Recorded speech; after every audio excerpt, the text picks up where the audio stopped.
Fish rooms, you can't live with them, you can't live without them. Stay tuned. Hey, what's going on, guys? Jason, Jadren Aquatics, as usual. I just wanted to take some time to talk to you guys about fish rooms and having a fish room and all the things that it entails. Like, I want you to know first and foremost, before I go off on this, that I love my fish room. My fish room is like a sanctum of peace for me. I love to go in it. I love to spend time in it. Sometimes I spend too much time in it. And a lot of that has to do with all of the constant projects that I create. So sometimes I don't get enough time to actually enjoy my fish because I'm constantly creating more projects. But I do love my fish room. It is a awesome place to go. It's funny now because a lot of times I find my family members coming out there and I have like this yoga mat. It's not for yoga. I bought it to cut it to use it for other things, but I ended up not doing that. So it's just laying on the floor now as like a cushion so that you can sit on, or sometimes I even go out there and lay on it. So I find my family members coming out there sometimes and just sitting there on the mat and just talking with me or watching fish or just watching me do whatever I'm gonna do. So everyone's beginning to really enjoy the fish room also. There's something, like, I'm a white noise guy. Like, at night, I gotta have a fan going to sleep. Not blowing on me. I care less about that. I just need the noise. In fact, you guys probably didn't see it when my son and I went to the aquatic experience last year.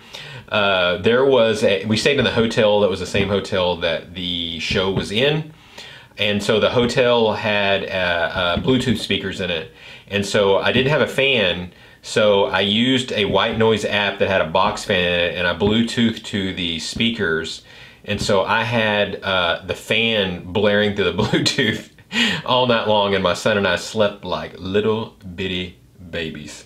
So, love white noise, and going out in the fish room and hearing all that bubbling going on and hearing those pumps, absolutely love it. It's always funny to me to read where people are constantly trying to find pumps and stuff that are silent. Like, I don't want a silent pump. I want a pump that makes noise. The only time I don't like it is when I'm trying to film and it takes away from the sound. But other than that, I love it. So, I just kind of want to preface that beforehand before we kind of delve off and kind of talk about some of the things that go on in a fish room. So let's talk about, first of all, like the amount of time that it takes. So the upkeep on the fish room is one thing. Yeah. First of all, it's the daily or multi times, I don't know what the word is. The multiple times that you may feed in a day. Good gosh. One day I may learn the English language.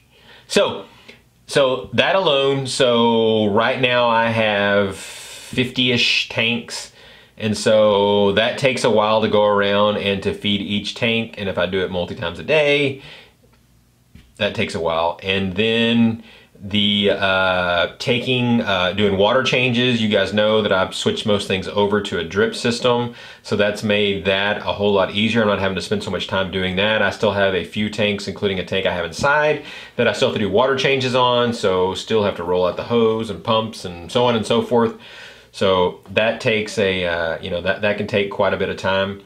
And then the cleaning of the tank, every once in a while you got to get in there and you got to gravel vac the bottom to get out all of the waste that's in there. I have quite a few snails in mine, so pretty much the only thing that's ever in the bottom of mine is just snail waste, and they produce it like crazy. And the Plecostomus tanks. Plecostomus tanks have a ton of stuff in there also. So that has to be done. And then the sponge filters need to be cleaned ever so often. So there's time that it takes to do that. And then there's a lot of other things that go into it. There's a lot of things that you don't realize that take time in a fish room. So one of the things that I like to do whenever I was building it is I like to DIY as much stuff as I can. And the funny thing about DIYing is there's there's this awesome feeling that you did it, but there's usually always some sort of problem that goes along with it. And the amount of things that you have to fix to get it working the way that you want it to work, it usually would have ended up being cheaper just to buy whatever the one that was already made, and not to mention the amount of time that it took to do it. But again, I enjoy the projects, so if you watch me a lot of times, I'm just trying to create more projects. Like the idea of expanding my fish room, it's really not about more fish. If that makes any sense to you, it's about creating more projects for me to do. Because that's where the majority of my, not majority, that's not a fair statement. That's where a lot of my joy comes from, is doing the projects. The other problem with the amount of time that you spend on it is I get out there and I lose track of time sometimes, and it's cost me a lot of dinners having to take my wife out and having to take my wife shopping and do some of these other things because of me spending so much time in there. But granted, she is very thankful that I have a hobby that keeps me at home. I've got friends and stuff that hunt and other things, and they're gone multiple weekends out of the year. So she is thankful that I do have a hobby that keeps me at home, and that it's something that she sees that I really enjoy. So she supports me. She gives me a hard time as much as she possibly can, because that's what wives are for. But then again, I give her a hard time about all the things that she does. But it makes her fun weekends, because we go out and we go to the fish store, and then we go to Michael's, and then we go to another fish store, and then we go to Joann's, and then we go to another fish store, and then we go to Hobby Lobby, and so on and so forth. So it's fun too when you are creating all the different systems that are in your fish room. So I spent hours upon hours upon hours watching other fish room videos to try to see the way that they did it, and to try to take that and make it my own. And the most difficult thing is most of the fish room videos, they're focused on the fish. And yeah, I get it. I understand that that's what it's there for. But I want to see the mechanics behind it. Sometimes I'll see something really cool. Like I saw this video the other day that Rob from Flip Aquatics did at this guy who he breeds I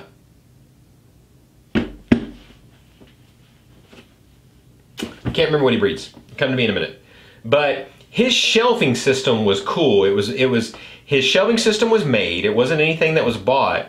But instead of having like 2x4 braces going this way, he had a threaded rod that went from the top to the bottom, and then it had a washer and a nut in between each one of the shelves.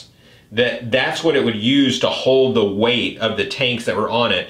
And instead of taking up this wide piece of 2x4, it only took up this much smaller thin piece of threaded rod through it.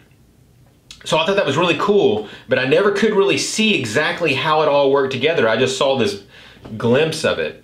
So there's a lot of cool things like that you can do yourself. So I tell you, watch as many of these videos you can to get some ideas, but then you kind of just got to go and make it your own. So a lot of the drainage systems and stuff that I have on mine is ideas that I've taken from someone else and changed it just a little bit, and that's where the problem lies, is change. When you have a fish room, it's very difficult to ever be satisfied with what you've done. There always seems to be a better way to do it. So in the short time that I've had a fish room, year and 4 or 5 months, I've changed things out multiple times. Before I had it where it was a setup, like it was a siphon where the water was always set as like a siphon that had a ball valve on it. So all you had to do is turn the ball valve at the back, and it would start a suction into the drain pipe that I had, and decided to get rid of all that. So I had 50 tanks that had these PVC pipe things that I'd made out of elbows and ball valves and I don't know, all the stuff. So I had to take all of those out because now I didn't need them anymore. And so that's another problem that you run into, is you constantly find a better way to do it. You're constantly changing things up. Again, I know it's creating projects, and again, that's what I love to do. So that's why I end up doing it. Next thing let's talk about is the space, the amount of space that you have. So my thought is, I'm trying to cram as many tanks as I possibly can in there. And you know, you got to be careful, because when you look at a piece of paper and you're drawing this thing up and you have a certain distance between each tank, you know, you need to give yourself 7 or 8 inches from the tank down here so that you can not only get your hand in there, but you can get a net in there and get fish. If you're giving yourself 2 inches, you are going to hate life when it comes to dealing with things in that tank. I mean, you're going to absolutely hate life. So you have to think some of those things through, and I've learned my lesson on a couple of tanks. For the most part, I've been pretty good. I heard other people say that, so I took that into consideration. But a few of them that I built, when the lids won't open up all the way because of the 2x4s that I put as bracing, I didn't quite think that completely through. So something else that needs to be fixed.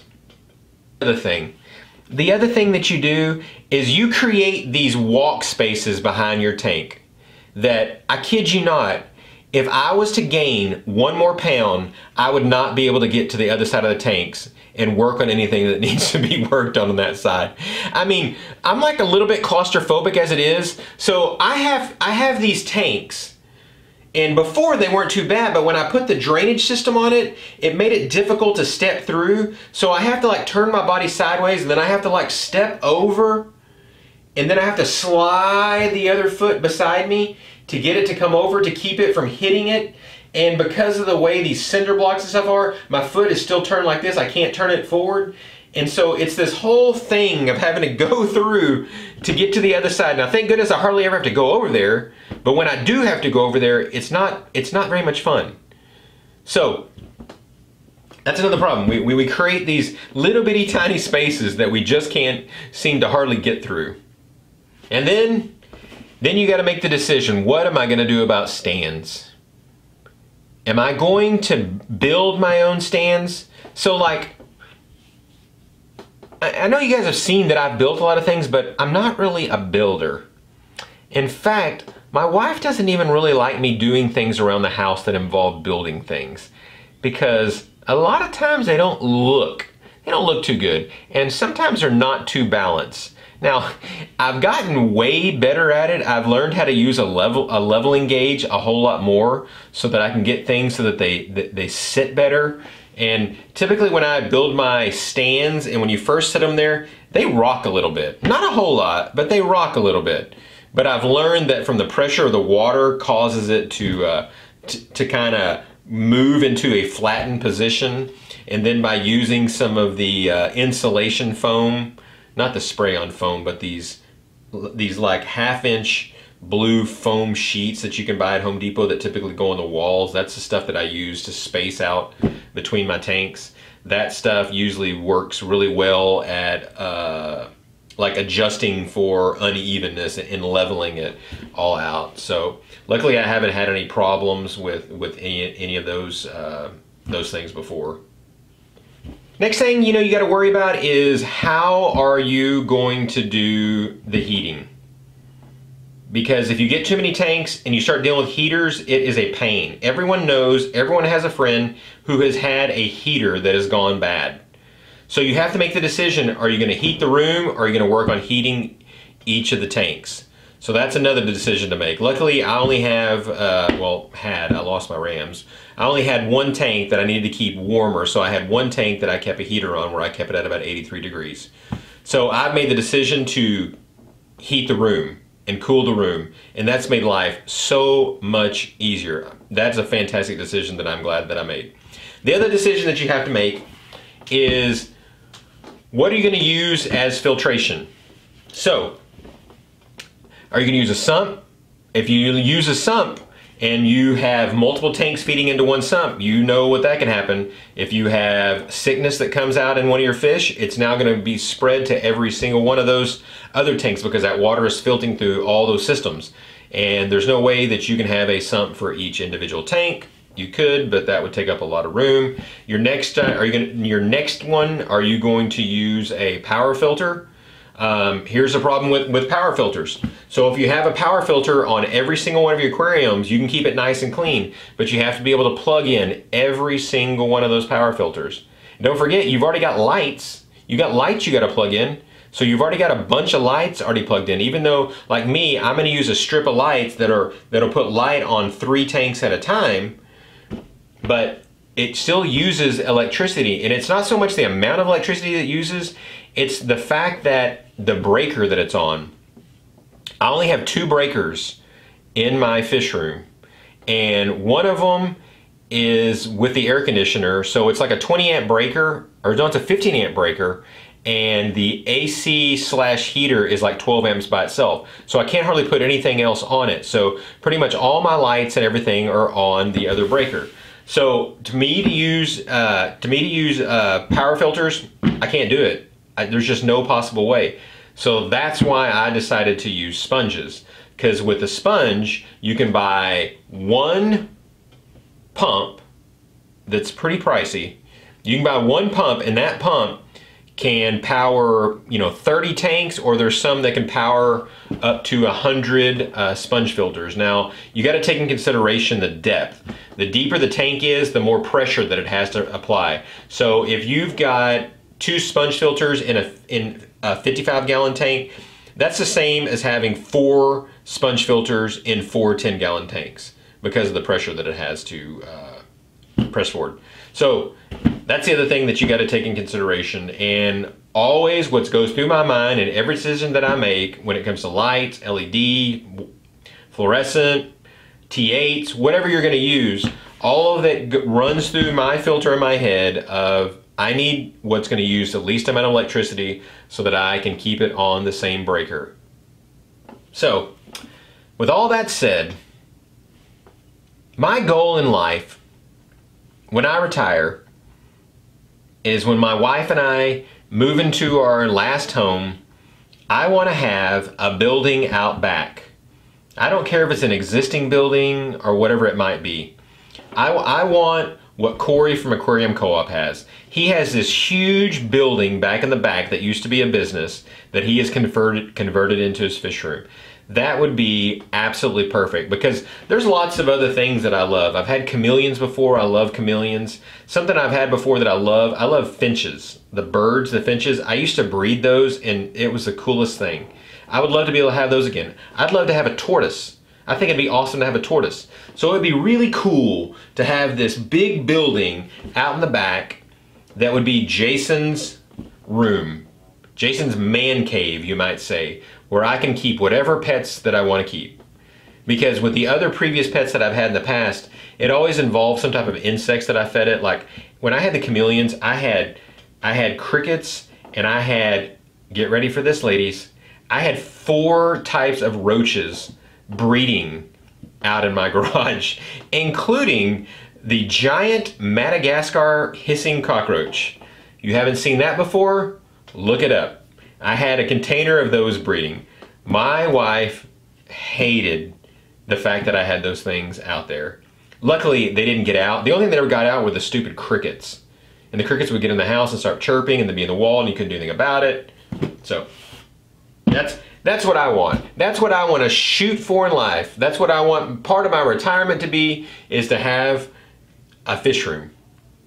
A big room where I can do whatever I want. So tell me guys, tell me about your fish room. Tell me about your fish room experiences. Tell me about what it is that you struggle with in your fish room. What are the things that you love about it? What are the things that you hate about it? I just want to know. Tell me guys, what if you could have the ultimate fish room, what would that look like? Be sure and leave those comments down below. Love each and every one of you guys. Thanks again guys for stopping by, and God bless.